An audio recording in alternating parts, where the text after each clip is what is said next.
सत्यनारायण व्रत कथा प्रथम अध्याय। व्यास जी ने कहा, एक समय की बात है। नैमिषारण्य तीर्थ में शनकादिक 88,000 ऋषियों ने पुराणवेता श्री सूत जी से पूछा, हे सूत जी, इस कलियुग में वेद विद्या रहित मनुष्यों को प्रभु भक्ति किस प्रकार मिलेगी तथा उनका उद्धार कैसे होगा। हे मुनिश्रेष्ठ, कोई ऐसा व्रत अथवा तप कहिए जिसके करने से थोड़े ही समय में पुण्य प्राप्त हो तथा मनवांछित फल भी मिले। हमारी प्रबल इच्छा है कि हम ऐसी कथा सुने। सर्वशास्त्र ज्ञाता श्री सूत जी ने कहा, हे वैष्णवों में पूज्य, आप सबने प्राणियों के हित की बात पूछी है। अब मैं उस श्रेष्ठ व्रत को आपसे कहूंगा जिसे नारद जी के पूछने पर लक्ष्मी नारायण भगवान ने उन्हें बताया था। कथा इस प्रकार है, आप सब सुने। एक समय देवर्षि नारद जी दूसरों के हित की इच्छा से सभी लोकों में घूमते हुए मृत्युलोक में आ पहुँचे। यहाँ अनेक योनियों में जन्मे प्रायः सभी मनुष्यों को अपने कर्मों के अनुसार कई दुखों से पीड़ित देखकर उन्होंने विचार किया कि किस यत्न के करने से प्राणियों के दुखों का नाश होगा। ऐसा मन में विचार कर श्री नारद विष्णुलोक गए। वहाँ श्वेतवर्ण और 4 भुजाओं वाले देवों के ईश नारायण को, जिनके हाथों में शंख, चक्र, गदा और पद्म थे तथा वरमाला पहने हुए थे, देखकर स्तुति करने लगे। नारद जी ने कहा, हे भगवन, आप अत्यंत शक्ति से संपन्न हैं, मन तथा वाणी भी आपको नहीं पा सकती, आपका आदि मध्य अंत भी नहीं है। आप निर्गुण स्वरूप सृष्टि के कारण भक्तों के दुखों को नष्ट करने वाले हो। आपको मेरा नमस्कार है। नारद जी से इस प्रकार की स्तुति सुनकर विष्णु बोले, हे मुनिश्रेष्ठ, आपके मन में क्या है? आपका किस काम के लिए यहाँ आगमन हुआ है? निसंकोच कहें। तब नारद मुनि ने कहा, मृत्युलोक में सब मनुष्य जो अनेक योनियों में पैदा हुए हैं, अपने अपने कर्मों द्वारा अनेक प्रकार के दुखों से पीड़ित हैं। हे नाथ, यदि आप मुझ पर दया रखते हैं तो बताइए, उन मनुष्यों के सब दुख थोड़े से ही प्रयत्न से कैसे दूर हो सकते हैं? विष्णु भगवान ने कहा, हे नारद, मनुष्यों की भलाई के लिए तुमने ये बहुत अच्छा प्रश्न किया है। जिस व्रत के करने से मनुष्य मोह से छूट जाता है, वह व्रत मैं तुमसे कहना चाहता हूँ। बहुत पुण्य देने वाला, स्वर्ग तथा मृत्यु दोनों में दुर्लभ एक उत्तम व्रत है जो आज मैं प्रेमवश होकर तुमसे कहता हूँ। श्री सत्यनारायण भगवान का ये व्रत विधि विधान पूर्वक संपन्न करके मनुष्य इस धरती पर सुख भोग कर मरने पर मोक्ष को प्राप्त होता है। श्री विष्णु भगवान के यह वचन सुनकर नारद मुनि बोले, हे भगवान, उस व्रत का फल क्या है? क्या विधान है? इससे पूर्व यह व्रत किसने किया है और किस दिन यह व्रत करना चाहिए? कृपया मुझे विस्तार से बताएं। श्री विष्णु ने कहा, हे नारद, दुख शोक आदि दूर करने वाला यह व्रत सब स्थानों पर विजयी करने वाला है। भक्ति और श्रद्धा के साथ किसी भी दिन मनुष्य श्री सत्यनारायण भगवान की संध्या के समय ब्राह्मणों और बंधुओं के साथ धर्मप्रायण होकर पूजा करे। भक्तिभाव से नैवेद्य, केले का फल, शहद, घी, शक्कर अथवा गुड़, दूध और गेहूं का आटा सवाया गेहूं के अभाव में साठी का चूर्ण भी ले सकते हैं। इन सबको भक्तिभाव से भगवान को अर्पण करें। बंधु बांधवों सहित ब्राह्मणों को भोजन कराएं। इसके पश्चात स्वयं भोजन करें। रात्रि में नृत्य गीत आदि का आयोजन कर श्री सत्यनारायण भगवान का स्मरण करता हुआ समय व्यतीत करें। कलिकाल में मृत्युलोक में यही एक लघु उपाय है जिससे अल्प समय और अल्प धन में महान पुण्य प्राप्त हो सकता है। द्वितीय अध्याय। सूत जी ने कहा, हे ऋषियों, जिन्होंने पहले समय में इस व्रत को किया है, उनका इतिहास कहता हूँ, आप सब ध्यान से सुने। सुंदर काशीपुरी नगरी में एक अत्यंत निर्धन ब्राह्मण रहता था। वह ब्राह्मण भूख और प्यास से बेचैन होकर पृथ्वी पर घूमता रहता था। ब्राह्मणों से प्रेम करने वाले श्री विष्णु भगवान ने ब्राह्मण को देखकर एक दिन बूढ़े ब्राह्मण का रूप धारण कर निर्धन ब्राह्मण के पास जाकर आदर के साथ पूछा, हे विप्र, तुम नित्य ही दुखी होकर पृथ्वी पर क्यों घूमते हो? हे श्रेष्ठ ब्राह्मण, ये सब मुझसे कहो, मैं सुनना चाहता हूँ। दरिद्र ब्राह्मण ने कहा, मैं निर्धन ब्राह्मण हूँ, भिक्षा के लिए पृथ्वी पर फिरता हूँ। हे भगवान, यदि आप इससे छुटकारा पाने का कोई उपाय जानते हो तो कृपा कर मुझे बताएं। वृद्ध ब्राह्मण का रूप धारण किए श्री विष्णु भगवान ने कहा, हे ब्राह्मण, श्री सत्यनारायण भगवान मनवांछित फल देने वाले हैं, इसलिए तुम उनका पूजन करो, इससे मनुष्य सब दुखों से मुक्त हो जाता है। दरिद्र ब्राह्मण को व्रत का सारा विधान बताकर बूढ़े ब्राह्मण का रूप धारण करने वाले श्री सत्यनारायण भगवान अंतर्ध्यान हो गए। जिस व्रत को वृद्ध ब्राह्मण ने बताया है, मैं उसको अवश्य करूंगा, ये निश्चय कर वह दरिद्र ब्राह्मण घर चला गया। परंतु उस रात्रि उस दरिद्र ब्राह्मण को नींद नहीं आई। अगले दिन वह जल्दी उठा और श्री सत्यनारायण भगवान का व्रत करने का निश्चय कर भिक्षा मांगने के लिए चल दिया। उस दिन उसको भिक्षा में बहुत धन मिला, जिससे उसने पूजा का सामान खरीदा और घर आकर अपने बंधु बांधवों के साथ भगवान श्री सत्यनारायण का व्रत किया। इसके करने से वह दरिद्र ब्राह्मण सब दुखों से छूटकर अनेक प्रकार की संपत्तियों से युक्त हो गया। तभी से वह विप्र हर मास व्रत करने लगा। इसी प्रकार सत्यनारायण भगवान के व्रत को जो शास्त्र विधि के अनुसार करेगा, वह सब पापों से छूटकर मोक्ष को प्राप्त होगा। आगे जो मनुष्य पृथ्वी पर श्री सत्यनारायण भगवान का व्रत करेगा वह सब दुखों से छूट जाएगा। इस तरह नारद जी से सत्यनारायण भगवान का कहा हुआ व्रत मैंने तुमसे कहा। हे विप्रो, अब आप और क्या सुनना चाहते हैं, मुझे बताएं। ऋषियों ने कहा, हे मुनीश्वर, संसार में इस विप्र से सुनकर किस किस ने इस व्रत को किया ये हम सब सुनना चाहते हैं। इसके लिए हमारे मन में श्रद्धा है। श्री सूत जी ने कहा, हे मुनियों, जिस जिस प्राणी ने इस व्रत को किया है उन सब की कथा सुनो। एक समय वह ब्राह्मण धन और ऐश्वर्य के अनुसार बंधु बांधवों के साथ अपने घर पर व्रत कर रहा था। उसी समय एक लकड़ी बेचने वाला बूढ़ा व्यक्ति वहां आया। उसने सिर पर रखा लकड़ियों का गट्ठर बाहर रख दिया और विप्र के मकान में चला गया। प्यास से व्याकुल लकड़हारे ने विप्र को व्रत करते देखा। वह प्यास को भूल गया। उसने उस विप्र को नमस्कार किया और पूछा, हे विप्र, आप ये किसका पूजन कर रहे हैं? इस व्रत से आपको क्या फल मिलता है? कृपा करके मुझे बताएं। ब्राह्मण ने कहा, सब मनोकामनाओं को पूरा करने वाला ये श्री सत्यनारायण भगवान का व्रत है। इनकी ही कृपा से मेरे यहाँ धन धान्य आदि की वृद्धि हुई। विप्र से इस व्रत के बारे में जानकर वह लकड़हारा बहुत प्रसन्न हुआ। भगवान का चरणामृत ले और भोजन करने के बाद वह अपने घर को चला गया। अगले दिन लकड़हारे ने अपने मन में संकल्प किया कि आज ग्राम में लकड़ी बेचने से जो धन मिलेगा उसी से भगवान सत्यनारायण का उत्तम व्रत करूंगा। मन में ऐसा विचार कर वह लकड़हारा लकड़ियों का गट्ठर अपने सिर पर रखकर जिस नगर में धनवान लोग रहते थे वहां गया। उस दिन उसे उन लकड़ियों के चौगुने दाम मिले। वह बूढ़ा लकड़हारा अति प्रसन्न होकर पके केले, शक्कर, शहद, घी, दुग्ध, दही और गेहूं का चूर्ण इत्यादि श्री सत्यनारायण भगवान के व्रत की सभी सामग्री लेकर अपने घर आ गया। फिर उसने अपने बंधु बांधवों को बुलाकर विधि विधान के साथ भगवान का पूजन और व्रत किया। उस व्रत के प्रभाव से वह बूढ़ा लकड़हारा धन पुत्र आदि से युक्त हुआ और संसार के समस्त सुख भोगकर बैकुंठ को चला गया। तृतीय अध्याय। श्री सूत जी ने कहा, हे श्रेष्ठ मुनियों, अब एक और कथा कहता हूँ। पूर्व काल में उल्कामुख नाम का एक बुद्धिमान राजा था। वह सत्यवक्ता और जितेंद्रिय था। प्रतिदिन देवस्थानों पर जाता तथा गरीबों को धन देकर उनके कष्ट दूर करता था। उसकी पत्नी सुंदर और सती साध्वी थी। भद्रशिला नदी के तट पर उन दोनों ने श्री सत्यनारायण भगवान का व्रत किया। उस समय वहां साधु नामक एक वैश्य आया। उसके पास व्यापार के लिए बहुत सा धन था। राजा को व्रत करते देख उसने विनय के साथ पूछा, हे राजन, भक्तियुक्त चित्त से यह आप क्या कर रहे हैं? मेरी सुनने की इच्छा है, कृपया आप मुझे भी बताइए। महाराज उल्कामुख ने कहा, हे साधु वैश्य, मैं अपने बंधु बांधवों के साथ पुत्रादि की प्राप्ति के लिए महाशक्तिमान सत्यनारायण भगवान का व्रत व पूजन कर रहा हूँ। राजा के वचन सुनकर साधु नामक वैश्य ने आदर से कहा, हे राजन, मुझे भी इसका सब विधान बताइए। मैं भी आपके कथानुसार इस व्रत को करूंगा। मेरे यहाँ भी कोई संतान नहीं है। मुझे विश्वास है कि इससे निश्चय ही मेरे यहाँ भी संतान होगी। राजा से सब विधान सुन व्यापार से निवृत्त हो वह वैश्य खुशी खुशी अपने घर आया। वैश्य ने अपनी पत्नी लीलावती से संतान देने वाले उस व्रत का समाचार सुनाया और प्रण किया कि जब हमारे यहाँ संतान होगी तब मैं इस व्रत को करूंगा।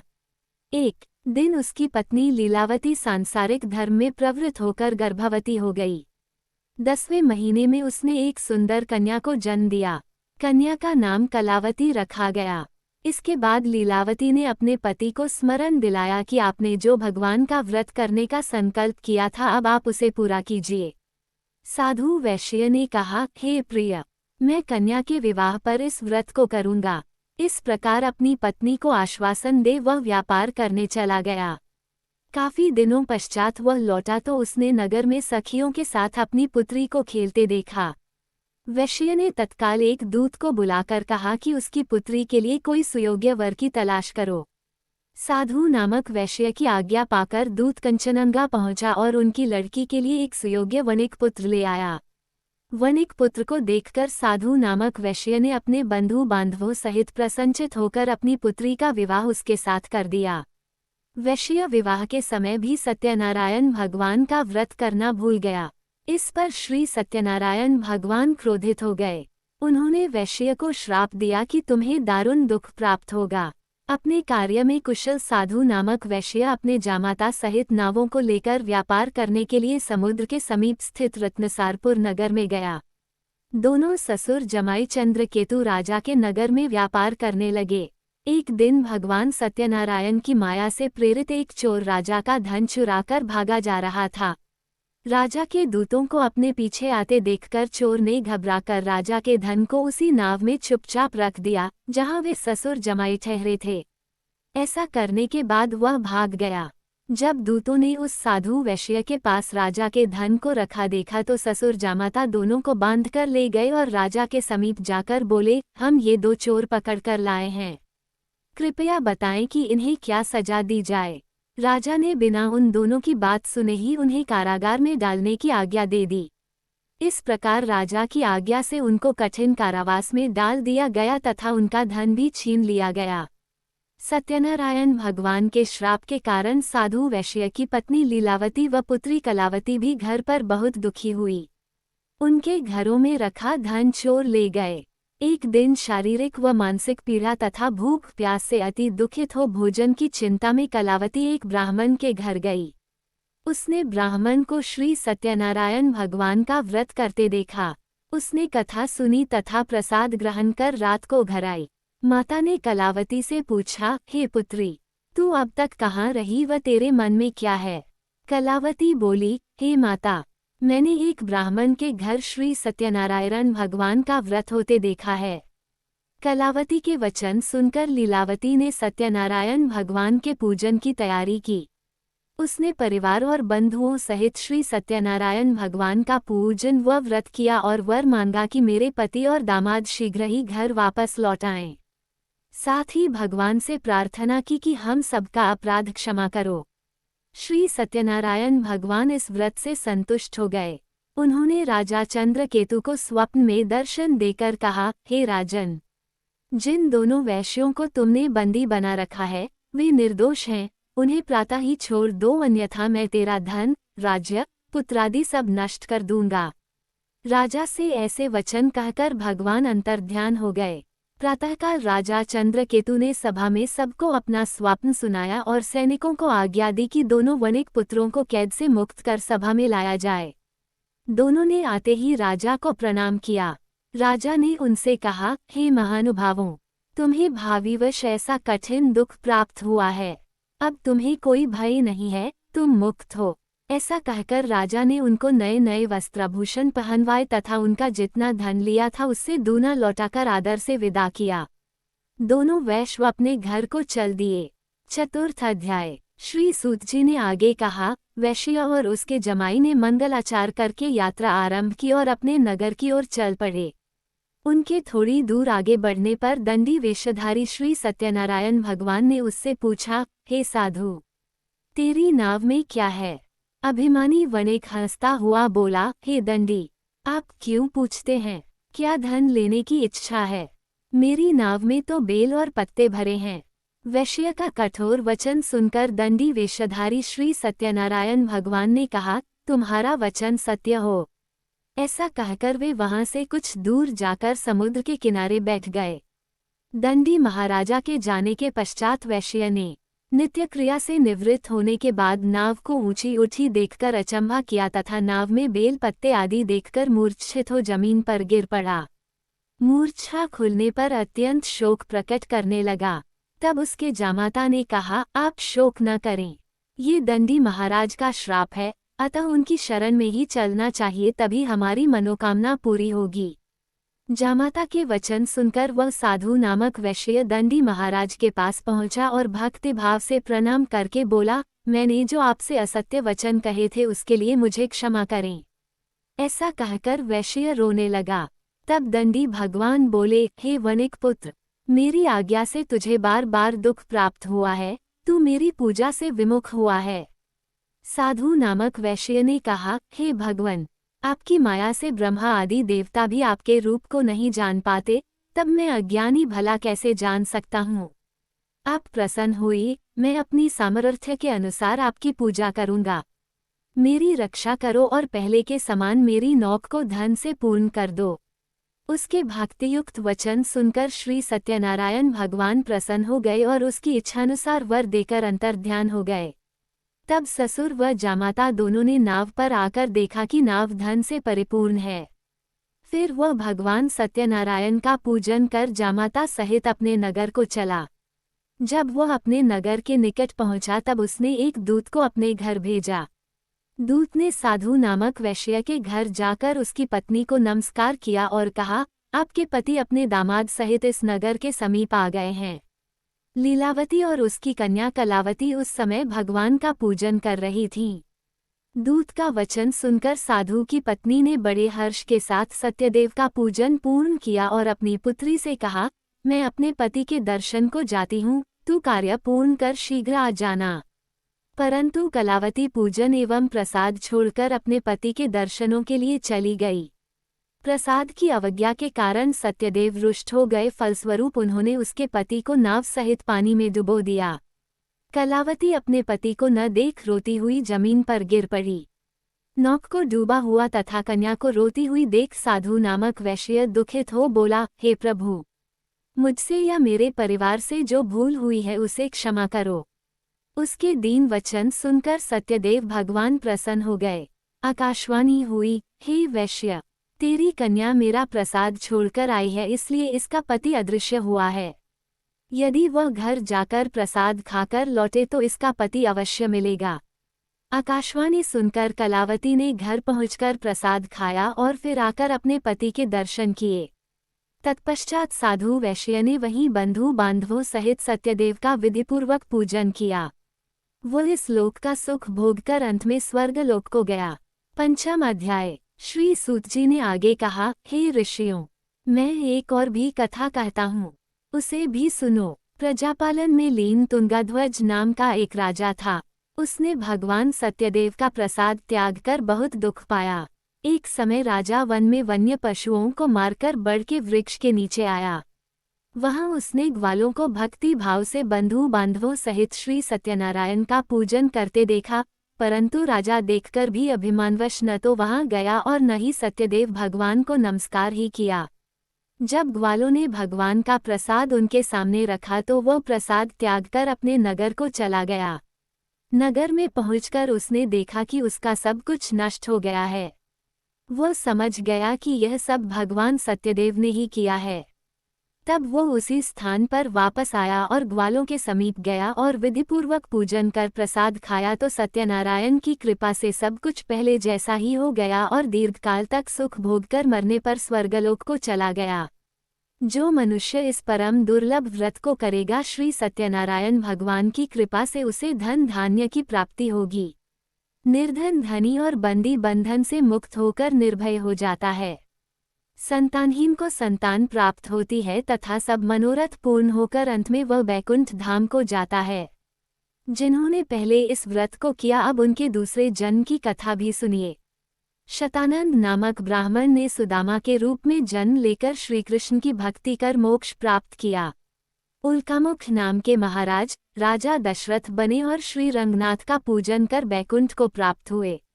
साधु नाम के वैश्य ने धर्मात्मा व सत्य प्रतिज्ञा राजा मोरध्वज बनकर अपनी देह को आरे से चीरकर दान करके मोक्ष को प्राप्त हुआ। महाराज तुंगध्वज स्वयंभू मनु हुए। उन्होंने बहुत से लोगों को भगवान की भक्ति में लीन कर मोक्ष प्राप्त किया। लकड़हारा भील अगले जन्म में गुल नामक निषाद राजा हुआ, जिसने भगवान राम के चरणों की सेवा कर मोक्ष प्राप्त किया। आरती। जय श्री लक्ष्मी रमना स्वामी, जय लक्ष्मी रमना। सत्यनारायण स्वामी जन पातक हरना, जय। रत्न जड़ित सिंहासन अद्भुत छवि राजय, नाद करद निरंतर घंटा ध्वनि बाजय, जय। प्रकट भये कले कारण द्विज को दर्श दियो, बूढ़ा ब्राह्मण बन के कंचन महल कियो, जय। दुर्बल भील कराल जिन पर कृपा करी, चंद्रचूड़िक राजा तिनकी विपत हरी, जय। वैश्य मनोरथ पायो श्रद्धा तज दीनी, सो फल भोग्यो प्रभु जी फेर स्तुति कीन्ही, जय।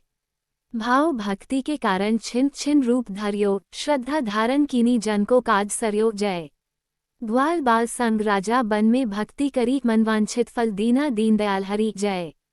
चढ़त प्रसाद सवाया कदली फल मेवा, धूप दीप तुलसी से राजी सत्य देवा, जय। श्री सत्यनारायण जी की आरती जो कोई गावे, कहत शिवानंद स्वामी मनवांछित फल पावे, जय।